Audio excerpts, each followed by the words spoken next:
আজকে দি ক্যাটের part 2 part ওয়ানের লিঙ্ক আমি ডিসক্রিপশনে দিয়ে দেবো, ডিসক্রিপশন বক্সে।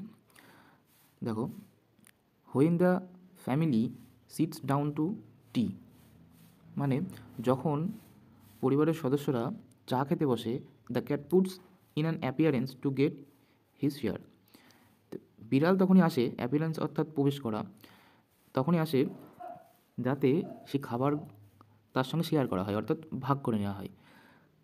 হি purrs noisily and rubs himself against the legs of the family members, অর্থাৎ সে কী করে, গড়গড় শব্দ করে। পার্স মানে গড়গড় শব্দ করা, নয়েজলি আওয়াজের সঙ্গে, অ্যান্ড এবং রাবস himself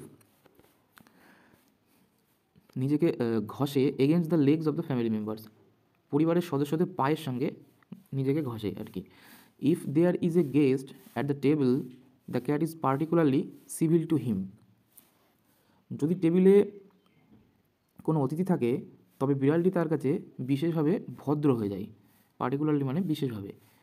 because the guest is likely to have the best of what is offered, কারণ অতিথির কাছে যা দেওয়া হয় তার সেরাটি পাওয়ার সম্ভাবনা থাকে।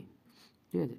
সামটাইমস, কখনো কখনো, instead of giving him something to eat, তাকে কিছু খেতে দেওয়ার পরিবর্তে, ইনস্টিড মানে পরিবর্তে, the guest stoops down.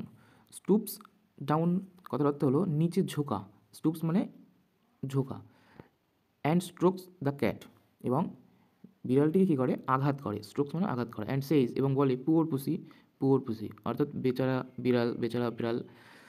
The cat soon tires of that, এবং বিড়ালটি খুব শীঘ্রই ক্লান্ত হয়ে পড়ে। He puts up his claw and quickly but firmly rakes the guest in the leg. সে কী করে, তার নখর বের করে, ক্ল মানে নখর বা নখ, এবং কোয়াইটলি শান্তভাবে কিন্তু ফার্মলি, ফার্মলি মানে দৃঢ়ভাবে, রেক্স, রেক্স অর্থাৎ আঁচড় দেওয়া, সেই গেস্টের অর্থাৎ অতিথির পায়ে সে কী করে, আঁচড় দেয় দৃঢ়ভাবে। Oh says the guest, guest কী বলে, গেস্ট বলে, অতিথি বলে যে, oh the cat stuck his claws into me, বিড়ালটি আমার তার নখর দিয়ে আমাকে আঘাত দিয়েছে। দ্য ডিলাইটেড ফ্যামিলি রিমার্কস, এবং আনন্দিত বা খুশি যে পরিবার, মানে বিড়ালটি যাদের বাড়িতে থাকে আর কি, সেই পরিবারের মন্তব্য করে যে, is not it sweet of him, বলে কত সুন্দর তাই না, ইজ নট হি ইন্টেলিজেন্ট, সে বুদ্ধিমান নয়। He wants you to give him something to eat, সে চায় যে তাকে কিছু খেতে দেওয়া হোক। The guest dares not do what he would like to do, অতিথিটি সেটা করার সাহস পায় না। ডিয়ার্স মানে সাহস, সাহস পায় না, কিন্তু যেটা সে করতে চায় সেটা করার কিন্তু সাহস পায় না। Kick the cat out of the window, ঠিক আছে। কী করতে চাইছে, সে বিড়ালটিকে লাথি মেরে জানলার বাইরে বের করে দিতে চায়। কিক মানে লাথি মারা। So with tears of rage and pain in his eyes, তার চোখের ছলছল চোখ, মানে তার চোখে জল আর কি, মানে যন্ত্রণা অর্থাৎ মানে ক্ষিপ্ততা রেখে দিয়ে, he affects to be very much amused, সে অ্যাফেক্টস করে, অ্যাফেক্টস অর্থাৎ ভান করে, to be very much amused, যে সে খুশি আর কি। And sorts out of a bit of fish from his plate and hands it down, এবং কী করে, সে একটা টুকরো মাছের একটা টুকরো কী করে তার প্লেট থেকে নিয়ে নিচে রেখে দেয়। The cat gingerly receives it with a look in his eyes that says, another time my friend, you won't be so slow to understand.